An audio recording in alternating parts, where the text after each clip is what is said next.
সোমবার রাতে আর্জেন্টিনার ক্রীড়া সাংবাদিকদের ভোটে ডি মারিয়া 2025 সালের সেরা ফুটবলারের স্বীকৃতি পান। এই প্রতিযোগিতায় তিনি পেছনে ফেলে দিয়েছেন জাতীয় দলের দুই সতীর্থ লাউতারো মার্টিনেজ ও লিসান্দ্রো পারদেসকে।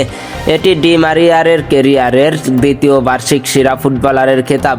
এর আগে 2014 সালে রিয়াল মাদ্রিদের জার্সিতে অসাধারণ পারফরম্যান্সের জন্য প্রথমবার এই সম্মান জিতেছিলেন ডি মারিয়া। দীর্ঘ 11 বছর পর একই স্বীকৃতি পাওয়া তার অদম্য মনোবল ও ধারাবাহিকতার প্রমাণ।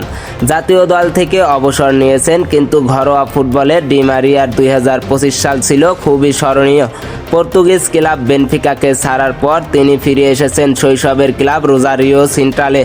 লিগে 16 ম্যাচে 7 গোল করা ছাড়াও দলের শিরোপা জয়ের ক্ষেত্রে গুরুত্বপূর্ণ ভূমিকা রাখেন এই অভিজ্ঞ উইঙ্গার। উল্লেখযোগ্য, গত বছর আর্জেন্টিনার বর্ষসেরা ফুটবলারের খেতাব জিতেছিলেন গোলরক্ষক এমিলিয়ানো মার্টিনেজ। তবে এই পুরস্কারের সর্বোচ্চ 16 বার জয়ী হওয়ার রেকর্ড এখনও মেসির দখলে রয়েছে।